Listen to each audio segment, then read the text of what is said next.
हम बात करते हैं कि आई होप सभी अच्छे होंगे। और मैं आपके बीच आज कंपनी के कुछ इम्पोर्टेंट मुद्दे रखने के लिए आया हूँ। कुछ बातें आप लोगों के से साझा भी करनी थी। तो स्टार्टिंग करते हैं, शुरू से अपन बात करते हैं। पहले तो मैं आप लोगों को इस बात का अवगत करा देता हूँ कि एक्सपीओ के अंदर सन 2021 से मैं ज्वाइन हुआ, ठीक है, जैसा कि सभी जानते भी हैं। और उसके बाद में मैंने इस कंपनी के अंदर 2022 तक किसी भी व्यक्ति को शेयर नहीं करा। 2022 में मैंने नवंबर के आसपास, जब पूरा एक साल मेरा हो गया, पूरा एक साल तक मैंने पे आउट लेने के बाद में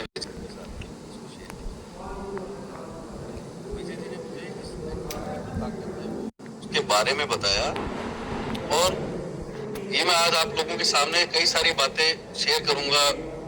तो स्टार्टिंग से फिर बाद में क्या हुआ, बीच में क्या हुआ, लास्ट में क्या हुआ और आगे क्या होने वाला है, वो भी आप सभी के साथ में साझा करूंगा, ठीक है। विजय जी ने मुझे इस नेटवर्क की ताकत के बारे में बताया। विजय जी ने मुझे बताया कि भाई इतना अच्छा प्लेटफॉर्म होने के बावजूद भी अगर हम किसी के साथ में शेयर क्यों नहीं कर पा रहे। फिर मैंने विजय जी से बताया कि जब तक मेरा मूलधन है जो अगर वो वापस आ जाए, तब तक मेरा इस पे से भरोसा नहीं हो पाएगा। जब मेरा मूलधन इसमें से वापस आ गया, ठीक है, उसके बाद में हमने इसको प्रमोट करना चालू किया। फिर मैंने विजय जी के साथ में मिलकर कंपनी को प्रमोट करा, स्टार्ट कर दिया, ठीक है। और ये सिस्टम मिलने से पहले मैं डीजीसीएक्स ब्रोकर में भी काम करता था, ठीक है। कई लोग जानते भी हैं, डीजीसीएक्स एक फॉरेक्स ब्रोकर है, जैसे कि अपना ऑप्टाफेक्स हो गया, एक्सएनएस हो गया, ठीक है, अल्पारी हो गया, एक्सम हो गया, और भी बहुत सारे फॉरेक्स ब्रोकर है जो कि इंटरनेशनल लेवल पे काम कर रहे हैं, ठीक है। डीजीसीएक्स में उस समय रिटर्न 3 से 4% आता था जो ट्रेडिंग में दिखता था, लेकिन एक्सपीओ में रिटर्न उस समय ज्यादा आता था जो कि 20%, 15%, 18% के करीब आता था। मैंने आज तक डीजीसीएक्स के बाद में सिर्फ एक्सपीओ में ही काम किया, बाकी किसी कंपनी में काम नहीं किया। क्यों? उसका कारण ये था कि मैं एक डरपोक किस्म का व्यक्ति। मेरी एक छोटी सी फैमिली है, उसमें मेरी मदर जो है वो हाउसवाइफ है, फादर मेरे आर्मी से रिटायर कैप्टन है, और आर्मी में भी उनका काम जो था वो पूजा पाठ करने का ही काम। दूसरा काम जो भी भाई बंधु जानते हैं, आर्मी के अंदर जो पंडित जी होते हैं, धर्मगुरु होते हैं, उनका काम होता है सुलह करवाने का, क्योंकि वहां पे भी फौजी भाइयों के बीच में कभी छोटी मोटी नोकझोंक हो जाती है, चलती रहती है। आज भी मेरे पिताजी जो है वो पूजा पाठ करने का ही काम करते हैं। ये मेरी छोटी सी फैमिली की कहानी जो मैंने आप सभी के सामने रखी, और जिसका बताने का जो मेन उद्देश्य वो ये था कि मेरी फैमिली में किसी ने भी किसी से भी किसी प्रकार के या फिर किसी के साथ भी फ्रॉड नहीं किया। मैं रजत शर्मा पहली बार इस इंडस्ट्री में आया 4 साल पहले, ठीक है। टोटल मुझे जो टाइम हुआ वो 4 साल हुआ। मैंने आज तक भी किसी को गुमराह करने का काम नहीं करा। मैंने कभी किसी से, किसी भी भाई बहन से ये नहीं बोला कि इस कंपनी में कभी भी किसी प्रकार की दिक्कत आई तो आपका पैसा मैं अपनी जेब से दूंगा, क्योंकि मेरी औकात करोड़ों रुपए देने की कभी हुई नहीं।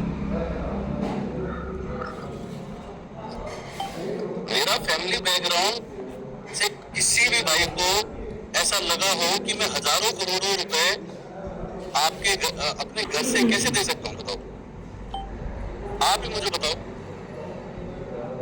जिन भी लोगों ने मेरे साथ मिलकर एक्सपीओ में जो इन्वेस्ट किया वो अपनी सूझबूझ के साथ में किया। कुछ लोगों ने रशिया जाने की भी बात कही, मैंने कभी किसी को मना नहीं किया, ठीक है। मेरी बात किसी कंपनी के मालिक से नहीं होती थी, मैंने कभी स्टेज के माध्यम से या फिर कभी किसी के फेस टू फेस ये नहीं बोला कि इसमें करोड़ों रुपए लगा दो। मैंने कभी भी नहीं बोला कि आप अपना घर बेचो, बैंक से लोन लो, ठीक है, आप गोल्ड गिरवी रख के पैसे लगाओ। ऐसी घटिया मानसिकता मैंने कभी किसी के साथ में साझा नहीं की और कभी कहा भी नहीं। हर बार जिस भी व्यक्ति को मैं मिला, ठीक है, मिलते ही मैंने एक ही बात उससे बोली कि भाई $100 इन्वेस्ट करके देख लेना, ठीक है, $100 डाल के देख लेना, कंपनी का पे आउट चेक कर लेना। जब कंपनी पे भरोसा हो जाए तो अपने हिसाब से रिस्क ले सकता है। 4 साल के अंदर मैंने किसी को भी गलत झांसे में ना तो लिया, ना ही उसको कोई झांसे की बात करी। तो इस नेटवर्क मार्केटिंग में मेरे जैसे भाई बहन मात्र 1-2% ही है। मैं आपको अगर इंडिया की बात करूं, बाकी 97-98% लोग ये वो लोग हैं जो कि कंपनियां, मतलब आए दिन कंपनियां बदलते हैं, साल में 3-3 कंपनियां करते हैं, 4 बार उनकी कंपनियां बंद हो जाती है। मेरे जैसे काम करने वाले, ये नॉलेज वाले लोग जो है वो इस इंडस्ट्री में 1-2% में ही आते हैं। और भाइयों बहनों, ये जो मेरी जो जीवन की पहली और लास्ट कंपनी है जिससे मैंने कम से कम भी 4 साल तक पे आउट किया, कभी भी मंडे का ट्यूसडे नहीं हुआ। फिर एक दिन पुलिस की कार्रवाई लीगल हुई या इलीगल, इसके बीच में फंसने की वजह से कंपनी का पे आउट बंद हो गया। डेट के साथ बताता हूँ, 12 नवंबर 2025 को पहली FIR हुई। 13 नवंबर को अतुल शर्मा भरतपुर से और कुछ हमारे जो साथी थे उनको गिरफ्तार करके कर लिया गया।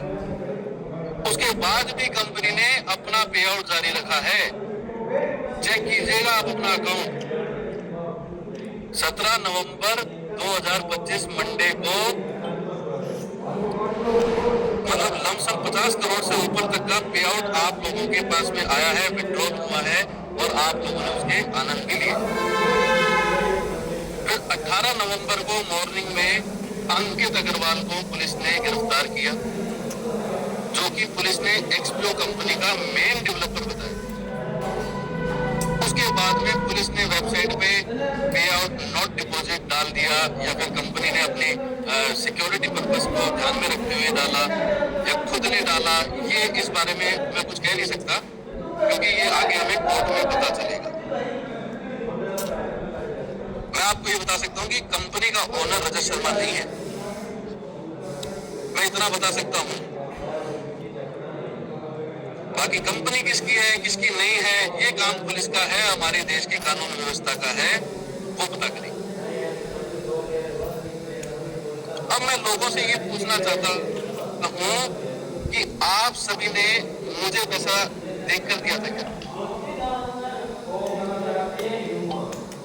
अगर आपका जवाब होगा कि हाँ रजत जी हमने तो आपको देखकर पैसा लगाया था, सॉरी यार गलत बोल गया, रजत चोर जो आप लोग आजकल बोल रहे हो, है ना? लेकिन मैं आप सबको आज बिल्कुल क्लियर कर देना चाहता हूं कि आप लोगों ने मुझे देखकर पैसा नहीं लगाया था, आपने पैसा कंपनी के पे आउट को देखकर लगाया था, उस कंपनी के सिस्टम को देखकर लगाया था। मैं आपको क्लियर कर देना चाहता हूं कि आपने मेरे बाप को देखकर पैसा नहीं लगाया या मेरे बाप को पैसा नहीं देके गए थे। और ये मैं सिद्ध कर सकता हूं, अभी 1 मिनट के अंदर दूध का दूध पानी का पानी करूंगा। मैं अपने बाहर के दूर के जो ज्वाइन हुए दोस्त उनके लिए नहीं कह रहा, लेकिन आप ये देखो मेरे जो आसपास के लोग हैं, मैं उनसे पूछना चाहता हूं कि किसी भी एक ने मेरे माँ बाप से जाकर ये कहा क्यों नहीं पूछा कि भाई आपके बेटे के साथ हम करोड़ों रुपए लगा सकते हैं क्या? पूछा क्या किसी ने? है पैसे वापस दे पाएगा नहीं दे पाएगा, पूछा किसी ने? किसी भी जानकारी, मतलब आप लोगों ने किसी ने भी नहीं पूछा। एक भी जानकार ने ये क्यों नहीं पूछा? क्या आपका ये फर्ज नहीं बनता था क्या? जब सब लोग गांव के, हम सारे लोग जितने भी लोग हैं सारे एक छोटे से गांव से हैं, छोटी सी जगह से बिलोंग करते हैं। आज भी हम गांव में अपने चाचा चाची या ताऊ या ताई जी, ठीक है, बड़े भाई, छोटे भाई, भाभी, अड़ोसी पड़ोसी, किसी से भी अगर हम पैसा उधार मांगने जाते हैं तो सबसे पहले वो हमारे मम्मी पापा से आके उस पैसे की गारंटी मांग लेता है कि नहीं लेता, चाहे वो सगा चाचा ही क्यों ना हो, चाहे गांव का कोई भी व्यक्ति क्यों ना हो। वो पूछता है कि भाई पैसे देने से पहले पूछेगा नहीं क्या घर वालों से? और अगर आपने पैसे दिए होते तो आप पूछते ना। मेरे घर पर जाकर मेरे माँ बाप से क्यों नहीं पूछा? इसका मतलब आप लोगों ने मुझे पैसा नहीं दिया। अगर आप लोगों ने ऐसा पूछा होता तो मेरे पापा साफ मना करते। क्यों? क्योंकि 4.5 लाख लोगों में किसी में भी 2 से 4-5 आदमी के माइंड में ये बिल्कुल भी नहीं आया कि रजत शर्मा का गांव मेन रोड के ऊपर है, इतना नजदीक है, सिंगोद कला है। तो क्या ये जयपुर वाले, जो जोधपुर वाले, अपने पास के जिले वाले, सिक्कर वाले, झुंझुनू वाले, ये जो नजदीक जिले वाले लोग हैं, इनमें दिमाग में ऐसा क्यों नहीं आया? मैं पूछना चाहता हूँ कि ऐसा क्यों नहीं आया कि एक बार भी कि इसके घर जाके पूछ कर आते हैं कि भाई हम पैसे लगा सकते हैं क्या? लेकिन आप लोगों ने मुझे पैसा नहीं दिया। अगर मुझे दिया होता तो मेरे घर पर पूछा होता। आप लोगों ने मुझे पैसा दिया ही नहीं, आप लोगों ने सिस्टम को पैसा दिया है। ऐसा नहीं है कि आप लोग पागल हो, आप लोगों में दिमाग सब में है, सब में दिमाग आया भी था कि नहीं आया? बताओ। आपने सिस्टम को पैसा दिया, ठीक है, कंपनी के पे आउट को पैसा दिया, आपने अपने लालच को पैसा दिया, ठीक है, मुझे नहीं दिया। और अब उस मानसिकता, आप लोगों की जो मानसिकता वो इतनी घटिया हो चुकी है कि वो करोड़ों रुपए आप मेरे से चाहते हो। जब आपने मुझे पैसा दिया ही नहीं तो मेरे से मांग क्यों रहे हो? मेरी जिंदगी के अंदर तो ये एक्सपीओ पहली और लास्ट कंपनी है, लेकिन आप लोगों का तो यही काम था। क्योंकि जब एक्सपीओ चल रही थी उस समय में भी पे आउट आ रहा था, लोग तो तभी भी कुछ लोग जो आज अब कुत्तों की तरह चिल्ला रहे हैं, उस समय भी वो एक्सपीओ से कमाया हुआ जो पैसा था वो दूसरी कंपनी में जाके, तीसरी कंपनी में जाके वहां गवाते थे। और इस बात के बहुत सारे उदाहरण है मेरे पास में। मेरे पास चलते समय पे बहुत सारी छोटी छोटी कंपनियां, सर 40 दिन में डबल, सर 1 महीने में डबल, सर 50 दिन में डबल, सर 3 महीने में डबल, नहीं आती थी क्या? डबल करने के हिसाब में पैसा लगाया, जिसमें एक कंपनी का नाम मेरे को आज भी याद है, एक NFT ट्रेजर करके कंपनी आई थी, ठीक है। एक्सपीओ के अंदर कम से कम भी 60% लोगों का कमाया हुआ पैसा बड़े तरीके से, मतलब तकरीबन अगर मैं हिसाब लगाऊं ना, 60% लोगों का जो कमाया हुआ पैसा 200 से 150 करोड़ लेकर फुल हो गई, जिसका ऑनर पाकिस्तान का था, बिलाल नाम का बंदा, जो कि ऑनलाइन धूम पर भी आता था, ठीक है, लोगों को लालच बेच कर जाता था, भाई 40 दिन के अंदर डबल हो जाएगा, रफू चक्कर हो गया। उस कंपनी में आप लोगों में से किसी ने भी क्या सुसाइड नहीं करा? सुसाइड को छोड़ो, किसी ने भी जाकर कंपनी पर FIR तक नहीं कराई। वो क्या था? और लालच था आप लोगों का। और आपके सामने उस समय क्या है, कोई रजत शर्मा नहीं था ना, और उसमें ना कोई आपके पास में माधव जैसा मसीहा था। आप लोगों की इतनी घटिया मानसिकता हो गई कि जिस कंपनी में तुम लोगों ने काम किया, 4 साल तक पैसा कमाया, मेरे साथ रहे, अच्छा तब तो आप लोगों के लिए मैं भगवान था।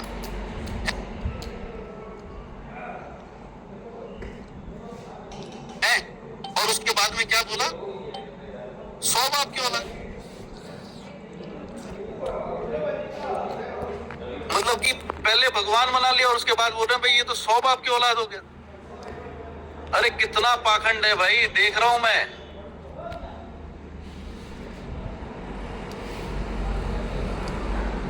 किसी के लिए मैं चोर हो गया, किसी के लिए धोखेबाज हो गया है, किसी के लिए भगोड़ा हो गया, न जाने पता नहीं क्या क्या मेरे को बना दिया।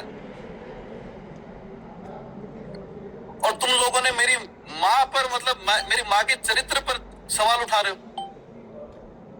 100 बाप की औलाद।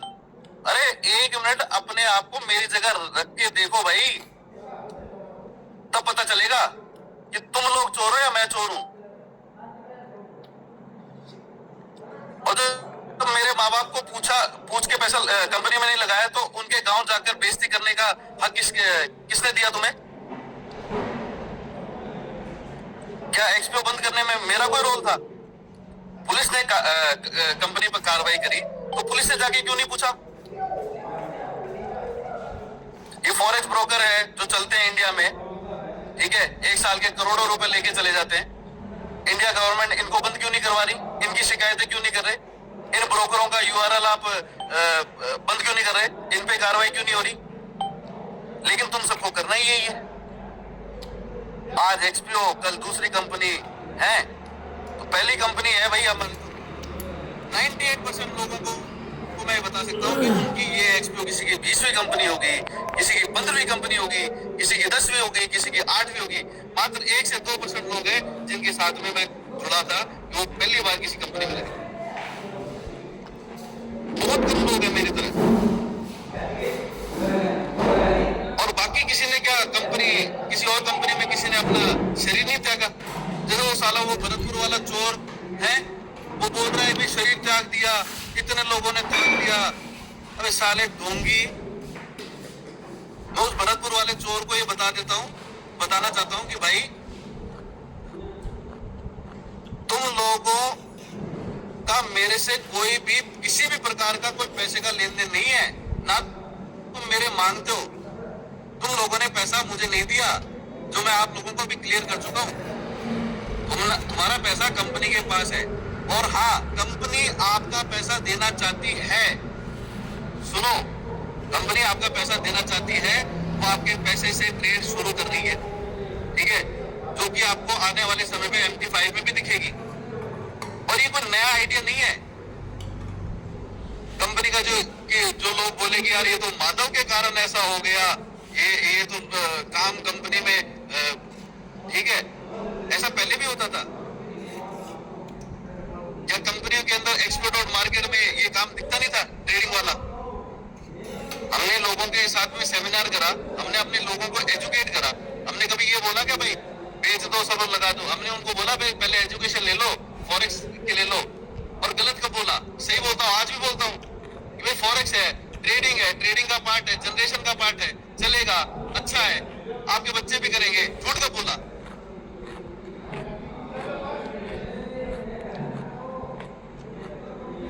फिर भी वही बात। और कुछ ही हफ्ते में देखना, मतलब कि कुछ ही हफ्ते में सारी चीजें जैसी जैसी व्यवस्थित होगी, आपके अकाउंटों में प्रॉफिट आएगा, ट्रेडिंग चालू होगी, ठीक है ना, और विड्रॉल भी आ जाएगा। उसके साथ ही आने वाले 1-2 साल के अंदर सबका पैसा पूरा हो जाएगा। ये मेरा पूरा प्रयास है, और ये कंपनी भी यही चाहती है। और मैं सिर्फ यही बताने आया हूं आज। अब तुम लोग बोलोगे कि कंपनी हमारा पैसा वापस दे दे, ट्रेडिंग नहीं आती हमें नहीं करवानी ट्रेडिंग, हमें तो पैसा चाहिए हमारा। तो भाई कंपनी के पास कोई 100% पैसा किसी का रहता है क्या? कौन सी कंपनी है? कंपनी आपके पैसे को रोटेट भी करती है, कंपनी आपके पैसे से ट्रेड भी करती है, और कंपनी आपके पैसे को जगह जगह पर निवेश भी करती है। ऐसे करने से ही तो बिजनेस होता है। और वो चाहे बैंक ले लो, चाहे आप इंश्योरेंस कंपनी ले लो, चाहे LIC ले लो, चाहे अंबानी जी की कंपनी के शेयर ले लो, 100% पैसा अगर एक साथ निकाले तो कंपनी को तो बंद होना ही पड़ेगा ना। और ये पूरी दुनिया का है, पूरी दुनिया में रोटेशन चलता है, ठीक है ना। हमारी गवर्नमेंट भी रोटेशन से चलती है। भाइयों, ये आपके दिमाग से ये वहम निकाल दो, तो रोटेशन था, ट्रेडिंग थी, सब सही था, जो कंपनी का निर्णय था वो बिल्कुल सही था।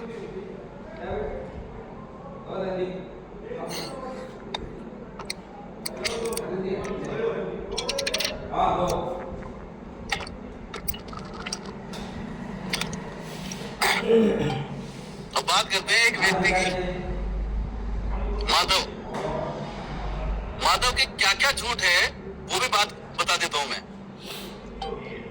माधव का ये मानना है कि एक्सपीओ कंपनी पे कार्रवाई एक आईपीएस ने की, जिनका नाम पंकज यादव है। वो कभी भी गलत नहीं हो सकते क्योंकि वो बहुत ही पढ़े लिखे हैं और आईपीएस है। लेकिन माधव, इस बात का जवाब देता हूं मैं कि गलत कोई भी हो सकता है। भगवान ने इंसान बनाया है, हमें भगवान नहीं है, हम तो भगवान नहीं है। और आईपीएस को भी पंकज यादव को भी भगवान ने ही बनाया, वो भी एक इंसान है। ठीक है, मैं उनके एक्सपीओ कंपनी की कार्रवाई पे कहीं भी किसी भी प्रकार का कोई गलत नहीं, मतलब किसी प्रकार से कोई गलत नहीं ठहरा रहा, और ना ही मैं ये कह रहा हूँ कि भाई वो सही हुआ। ठीक है, इंडिया में बहुत सारे ऐसे आईपीएस भी है जो कि बड़ी बड़ी गलतियां करने के बाद, कानून को हाथ में लेने के वजह से 5-5, 7-7 साल जेल में काट रहे हैं। ठीक है, तो मैं माधव को बताना चाहूंगा कि गलत कोई नहीं है और गलत कोई भी हो सकता है। और माधव, तुम्हारी यादव साहब से जो गहरी दोस्ती है ना, उसे पब्लिकली ना करो, उनकी दोस्ती दोस्ती तक रखो। कानून में, मतलब कानून का जो काम है वो कानून को करने दो, क्योंकि एक्सपीओ की जो फाइल है वो पंकज यादव के पास पिछले काफी महीनों से नहीं है। फिर भी आप उनका नाम ले लेके वीडियो में बार बार पंकज यादव जी आईपीएस है, ये है, नाम ले लेके लोगों को गुमराह कर रहे हो। और ये गुमराह करने का अधिकार किसी कानून ने आपको नहीं दिया है। सुन लो, कानून की किसी भी प्रक्रिया जो चल रही है उसमें बाधा डालने का प्रयास ना करो, क्योंकि देश का कानून तुमसे, मेरे से, आईपीएस पंकज यादव से ऊपर है। आपको लगता है पंकज यादव जी ने ऐसा, क्या आपको पंकज यादव जी ने ऐसा बोला है क्या कि रजत के घर जाओ धरना दो, है रजत का जुलूस निकालो? और तुम बार बार लोगों को गुमराह कर रहे हो कि पुलिस प्रशासन अपना काम कर रही है, हमें तो अपना काम करना है। क्या आपको ऐसा पुलिस प्रशासन ने बोल रखा है क्या कि भाई देश का कानून से ऊपर माधव तुम हो? और क्या पूरे इंडिया में एक ही आईपीएस है? अब जिस आईपीएस के पास फाइल है वो आईपीएस नहीं है? मैं पूछ रहा हूँ, वो आईपीएस अधिकारी नहीं है क्या? कानून को अपना काम करने दो। कानून प्रक्रिया जो चल रही है उसमें बाधा मत बनाओ। बनने का जो प्रयास जो बाधा बनने का प्रयास आप लोग कर रहे हो ना, ठीक है, ये फालतू की बकवासबाजी जो तुम YouTube पर आके कर रहे हो, ठीक है, कि इसी की वजह से तुम्हारे खिलाफ है ना बहुत सारे सबूत बन रहे हैं, जो तुम्हें आने वाले समय में है ना जेल जाने से कोई नहीं बचा पाएगा। और जिनके दम पे तुम उछल रहे हो ना, तुम्हारी जगह वो भी जेल नहीं जाने वाले। ये तुम सोच रहे हो कि वो जेल काट कर आ जाएंगे, ऐसा नहीं है। और ये दूसरी बात माधव, ये जो जरा भाई चार्जशीट को पढ़ना एक बारी, चार्जशीट को बड़े ही अच्छे से पढ़ लेना। उसमें एक नाम जो बार बार लेके बोल रहे हो उनके घर जाना है, ये है ना, एलन चौधरी की बात कर रहा हूँ भाई, मैं एलन चौधरी की बात कर रहा हूँ मैं, जहाँ चार्जशीट में उनका नाम कहीं नहीं है। पुलिस के बयान में अंकित अग्रवाल ने सिर्फ और सिर्फ इतना कहा है कि मेरी राय में डीजीसी और एक्सपो दोनों कंपनी का मालिक एलन चौधरी हो सकता है। ये सिर्फ अंकित अग्रवाल की राय है भाई, वापस सुनना, अंकित अग्रवाल की राय है, जो उसे लगता है। राय किसी की कुछ भी हो सकती है। इस बात के अलावा पूरी चार्जशीट में कहीं भी इस प्रकार का कोई भी जांच एलन चौधरी के खिलाफ नहीं है। ना भरतपुर पुलिस के पास में कोई इस चीज का जिक्र है। अगर वो मास्टरमाइंड होता तो श्री पंकज यादव जी मीडिया के सामने आके उनका नाम ले चुके होते अब तक, तो जैसे हम सबका लिया और अलग अलग दिशाओं से बताया ये वो है वो ये है। अगर वो मास्टरमाइंड उनको बता रहे हो, तुम लोग खुद ही बना रहे हो, तो आप लोग जो कर रहे हो ना, और तुम्हारे को लगता है भाई एलन चौधरी के लिए अगर तुम चाह रहे हो कि भाई कोई डाउट में भी है, तो एक बार भरतपुर पुलिस से या फिर वो चार्जशीट को अच्छे से जानकारी लेकर उनके घर जाओ ना। अगर तुम्हारे पास में कोई सॉलिड एविडेंस है, अगर सॉलिड एविडेंस है तो एलन चौधरी के घर जाओ, और अगर सॉलिड एविडेंस नहीं है ना तो घर जाने की जरूरत भी मत कर देना, क्योंकि उस इंसान को मैं बहुत अच्छे से जानता हूँ। ठीक है, वो काम पे विश्वास रखने वाला आदमी है, तुम्हारी तरह फालतू YouTube या फोन कॉल पर आके बकवास करने वाला आदमी नहीं है। माधव के साथ जो जाने वाले सभी लोग है ना, ये बात मैं बता देना चाहता हूँ, एलन चौधरी के घर जाने से पहले माधव से उनके खिलाफ सबूत जरूर मांग ले। जिनके भी घर जा रहे हैं उनके खिलाफ का सबूत जरूर मांग ले, क्योंकि कोई भी इज्जतदार आदमी अपने ना बिना किसी गलती के या फिर बिना किसी गुनाह के अपनी बेइज्जती नहीं करवाएगा। इसलिए मैं ये कहना चाहता हूँ कि वहां जाने से पहले एविडेंस जरूर इकट्ठा कर लेना। आपको कोई भी किसी भी प्रकार का प्रशासनिक प्रोटेक्शन नहीं दे पाएंगे वो, क्योंकि वो एलन चौधरी है, रजत शर्मा नहीं है वो। और मैं आज उनसे माफी मांगना चाहता हूं कि हमारी वजह से उनका इतना नाम खराब हुआ। तो माधव, अगर तुम्हें ना राजनीति करनी है भाई कहीं और जाके क्या रोटी दी? मैंने सब पता किया है कि तुम्हें अपनी राजनीति चमकाने के लिए ना बड़ा मुद्दा चाहिए था, जो कि एक्सप्लो तुम्हें मिल गया। लेकिन मैं तुम्हें तुम्हारी औकात बता देता हूँ। इस सिस्टम में इंडिया में से 5 लाख यूजर है, ठीक है, जिसमें से तुम्हारे साथ ये जो गाली गलौज करने वाले, ये जो माँ बहन एक करने वाले जो दे रहे ना, ये लावारिस किस्म के जो लोग हैं, ये सिर्फ 150 लोग हैं, और 150 भी नहीं है। उनका रेशो इस अंदाजे से लगा लेना कि 5 लाख लोगों के अंदर रेशो क्या आता है। तुम खुद अपनी औकात देख लो। बाकी जो मेरे साथी है, मेरे भाई बहन है, जो परेशान है, जो रियल में परेशान है, मैं उनको ये बात बोलना चाहता हूँ कि मैं रजत शर्मा आज भी तुम्हारे साथ खड़ा हूँ, कल भी तुम्हारे साथ खड़ा था और आगे आने वाले समय में भी तुम्हारे साथ खड़ा था। उनका दुख मेरा दुख है, उनकी खुशी मेरी खुशी है। अरे हर बार मैं बोलता था, मेरे भाई मेरे को जब फोन करके बोला करते थे, सर इस दिवाली एक्सपो वाली, इस होली एक्सपो वाली, बहुत अच्छा लगता था। आज दुख की घड़ी है, दुख की घड़ी में भी मैं उनके साथ खड़ा हूँ। और कंपनी से आपका पैसे की पूरी भरपाई करने की जुबान देता हूँ। और ये सुनो, ये मैं अपना फर्ज पूरा कर रहा हूँ, ना कि आप लोगों मेरे को पैसे मांगते हो। और पूरे विश्वास के साथ कह रहा हूँ कि कंपनी चलेगी और आपका पैसा भी आएगा। टाइम लग सकता है, ट्रेडिंग स्टार्ट होने में टाइम लग जाएगा, उसके बाद में कंपनी की किस तरीके से प्रॉफिट आएगा, कैसे कैसे आएगा, वो सारी चीजें, विड्रॉल, वो सारे प्रोसेस आएंगे, समय लग जाएगा, लेकिन सारी चीजें वैसे ही वापस व्यवस्थित होगी, ठीक है। मैं हर बार एक ही बात बोलता हूँ, हाथ नहीं छोड़ूंगा, साथ नहीं छोड़ूंगा, और जो सह जाएगा वो रह जाएगा, ठीक है। इसी उम्मीद के साथ में मैं वापस से अपन उसी तरीके से पहले जैसे काम कर रहे थे वैसे ही आएंगे, ठीक है। सेल्फ अपने आप को मोटिवेट रखो, ये लावारिसों के चक्कर में मत पड़ो, ठीक है।